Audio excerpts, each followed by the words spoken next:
Pepper chicken ಮಾಡುವಾಗ skin ಔಟೇ ತೊಗೊಳ್ಳಿ. ಯಾಕೆ ಅಂತ ಹೇಳಿದರೆ ಸ್ಕಿನ್ ಇದ್ದರೆ ಅದೊಂಥರ ರಬ್ಬರ್ ಥರ ಆಗೋಗುತ್ತೆ. ವಯಸ್ಸಾದವರು ಮತ್ತು ಮಕ್ಕಳಿಗೆಲ್ಲ ತಿನ್ನೋಕ್ಕಾಗಲ್ಲ, ಅಷ್ಟು ಜ್ಯೂಸಿಯಾಗಿರಲ್ಲ. ಹಾಗಾಗಿ ಸ್ಕಿನ್ ಔಟ್ ಚಿಕನನ್ನೇ ನೀವು ಆಯ್ಕೆ ಮಾಡಿಕೊಳ್ಳಿ.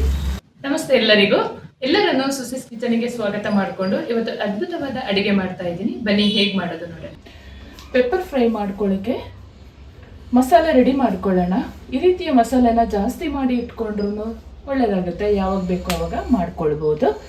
ಒಂದು ಪಾತ್ರೆ ಬಿಸಿಗೆ ಇಟ್ಕೊಂಡು ನಾನು 1 kg ಅಳತೆಯಲ್ಲಿ ಹೇಳ್ತಾ ಇರೋದು 1.5 ಚಮಚದಷ್ಟು ಪೆಪ್ಪರ್ ಕಾಳನ್ನು ಸೇರಿಸ್ಕೊಳ್ಳೋಣ. 1 ಚಮಚದಷ್ಟು ಧನಿಯಾ ಕಾಳು, 1 ಚಮಚದಷ್ಟು ಜೀರಿಗೆ ಹಾಕ್ಕೊಂಡು ಫಸ್ಟಿಗೆ ಹುರ್ಕೊಳ್ಳೋಣ.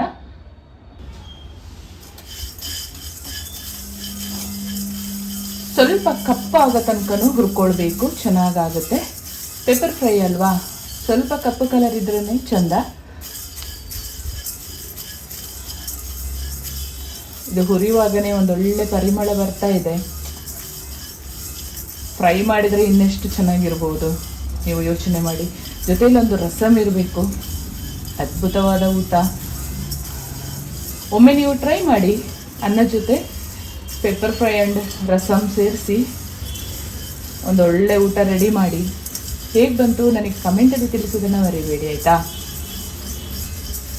ಹಲವಾರು ರೆಸಿಪಿಗಳನ್ನು ನಾನು ಇವಾಗಲೇ ಅಪ್ಲೋಡ್ ಮಾಡಿದ್ದೀನಿ ನನ್ನ ಚಾನಲಲ್ಲಿ. ನೀವು ಹೋಗಿ ಒಂದ್ಸರಿ ಚೆಕ್ ಮಾಡ್ಬೋದು. ಇನ್ನು ಯಾವುದಾದರೂ ಅಡುಗೆಗಳು ಬೇಕು ಅಂದರೆ ನನಗೆ ಕಮೆಂಟಲ್ಲಿ ತಿಳಿಸಿ. ನಾನು ಮುಂಬರುವ ವಿಡಿಯೋದಲ್ಲಿ ಅದನ್ನು ಕೂಡ ಮಾಡಿ ಅಪ್ಲೋಡ್ ಮಾಡ್ತೀನಿ.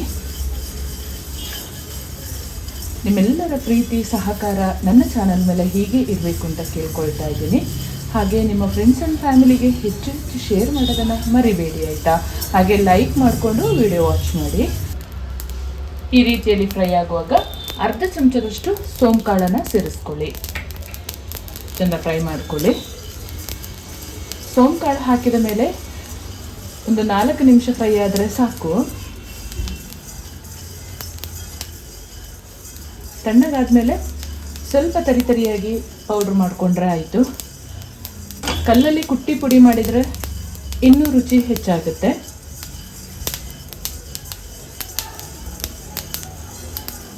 ಈ ರೀತಿಯಲ್ಲಿ ಚಿಟಪಟ ಅನ್ನುವಾಗ ಸಾಕು. ಇದು ಸ್ಟವ್ ಆಫ್ ಮಾಡಿಕೊಂಡು ಪೌಡ್ರ್ ಮಾಡ್ಕೊಳ್ಳೋಣ.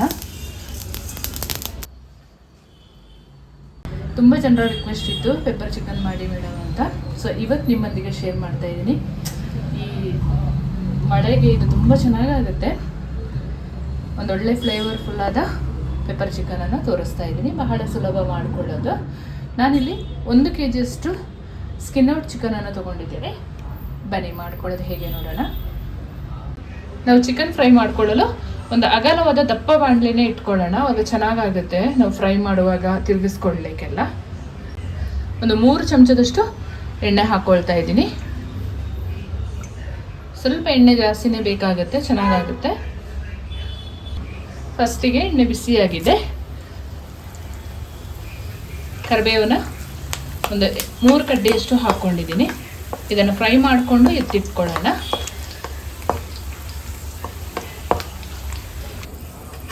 ಈ ರೀತಿಯಲ್ಲಿ ಫ್ರೈ ಮಾಡಿಕೊಂಡ್ರೆ ಸಾಕಾಗುತ್ತೆ.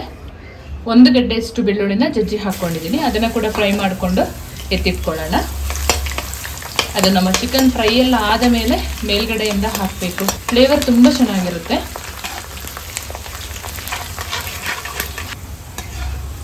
ಈ ಹದದಲ್ಲಿ ಕಡಕ್ಕಾಗಿ ಫ್ರೈ ಆಗಬೇಕು, ಬ್ರೌನ್ ಕಲರಲ್ಲಿ. ಇದನ್ನು ಸ್ವಲ್ಪ ತೆಗೆದಿಟ್ಕೊಳ್ಳೋಣ.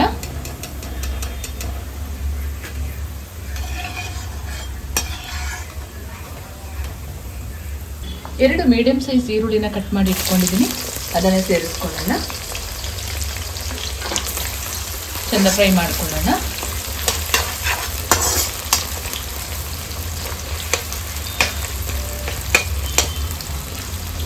ಈರುಳ್ಳಿ ಈ ಹದದಲ್ಲಿ ಫ್ರೈ ಆಗುವಾಗ ಮತ್ತೆ ಸ್ವಲ್ಪ ಕರಿಬೇವು ಸೊಪ್ಪನ್ನು ಹಾಕೊಳ್ಳೋಣ. ಚಿಕ್ಕದಾಗಿ ಕಟ್ ಮಾಡಿದ ಶುಂಠಿ ಸೇರಿಸ್ಕೊಳ್ತಾ ಇದ್ದೀನಿ. ಒಂದು 2 ಇಂಚಷ್ಟು ಸೇರಿಸ್ಕೊಳ್ತಾ ಇದ್ದೀನಿ. ಒಂದು 4 ಹಸಿರು ಮೆಣಸಿನಕಾಯಿ ಚೆಂದ ಫ್ರೈ ಮಾಡ್ಕೊಳ್ಳೋಣ. ಒಂದು 2 ನಿಮಿಷ.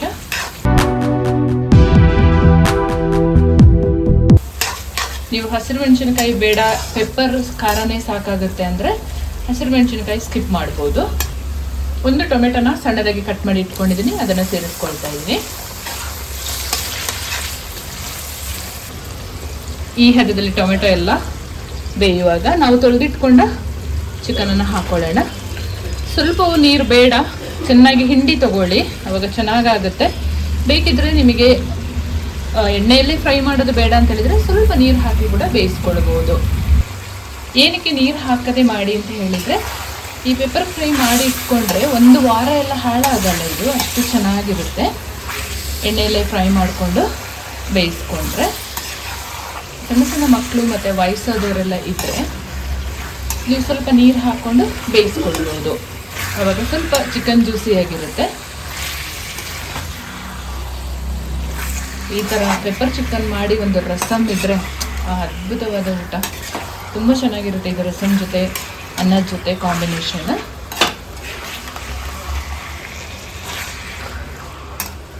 ಇದೇ ಥರ ಒಂದು 10 ನಿಮಿಷ ಫ್ರೈ ಮಾಡ್ಕೊಳ್ಳೋಣ. ಚಿಕನ್ ನಿಧಾನ ಉರಿಯಲ್ಲಿ 10 ನಿಮಿಷ ಫ್ರೈ ಆಗಿದೆ. ರುಚಿಗೆ ತಕ್ಕಷ್ಟು ಪುಡಿ ಉಪ್ಪನ್ನು ಸೇರಿಸ್ಕೊಳ್ತಾ ಇದ್ದೀನಿ. ಒಂದು ಅರ್ಧ ಚಮಚದಷ್ಟು ಹಳದಿ ಪೌಡ್ರನ್ನು ಹಾಕ್ಕೊಳ್ತಾ ಇದ್ದೀನಿ. ಚೆನ್ನಾಗಿ ಮಿಕ್ಸ್ ಮಾಡ್ಕೊಳ್ಳೋಣ. ಚಿಕನ್ ಚೆಂದ ಬೆಂದ ಮೇಲೇ ನಮ್ಮ ಪೆಪ್ಪರ್ ಪುಡಿ ಏನಿದೆ ಅದನ್ನು ನಾವು ಸೇರಿಸ್ಕೊಳ್ಬೇಕು.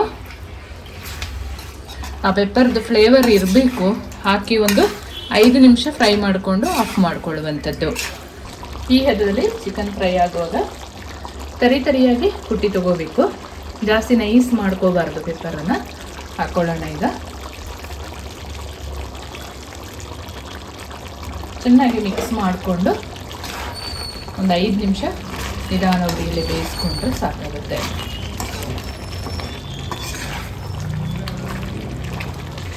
ನಾವು ಕಾಳು ಮೆಣಸಿನ ಪುಡಿ ಹಾಕಿದ ಮೇಲೆ ಹೈ ಫ್ಲೇಮ್ ಇಟ್ಕೊಂಡೇ ಫ್ರೈ ಮಾಡ್ತಾ ಇರಬೇಕು.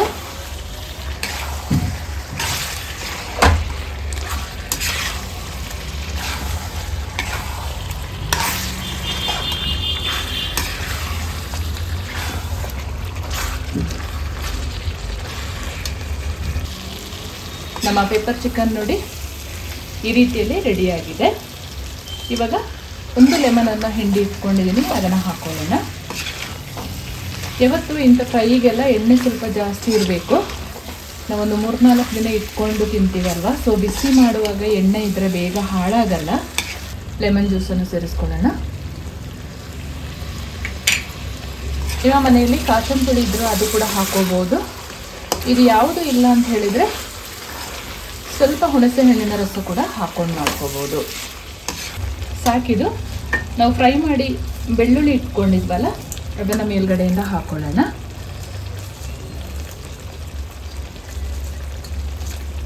ಕರಿಬೇವು ಸೊಪ್ಪನ್ನು ಹಾಕೊಳ್ಳೋಣ ಸ್ವಲ್ಪ. ನೀವು ಒಂದ್ಸಲ ಮನೆಯಲ್ಲಿ ಟ್ರೈ ಮಾಡಿ. ರಸಮ್ ಜೊತೆ ಸೂಪರ್ ಕಾಂಬಿನೇಷನ್ ಈ ಪೆಪ್ಪರ್ ಚಿಕನ್, ತುಂಬ ಚೆನ್ನಾಗಿರುತ್ತೆ. ಸೈಡ್ ಡಿಶ್ ಆಗಿ ಕೂಡ ಯೂಸ್ ಮಾಡ್ಬೋದು.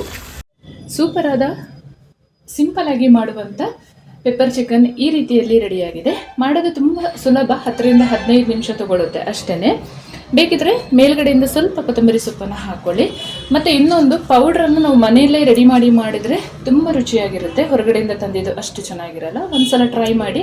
ಹೇಗೆ ಬಂತು ಕಮೆಂಟಲ್ಲಿ ತಿಳಿಸೋದನ್ನು ಮಾತ್ರ ಮರಿಬೇಡಿ. ನಿಮ್ಮ ಕಮೆಂಟ್ ಓದಲು ನಾನು ಕಾಯ್ತಾ ಇರ್ತೀನಿ. ಹಾಗೆ ನಿಮ್ಮ ಫ್ರೆಂಡ್ಸ್ ಆ್ಯಂಡ್ ಫ್ಯಾಮಿಲಿಗೆ ಹೆಚ್ಚು ಶೇರ್ ಮಾಡಿ. ನನ್ನ ಚಾನಲ್ಗೆ ನೀವು ಫಸ್ಟ್ ಟೈಮ್ ವಿಸಿಟ್ ಮಾಡಿದರೆ ಸಬ್ಸ್ಕ್ರೈಬ್ ಮಾಡಿಕೊಳ್ಳಿ.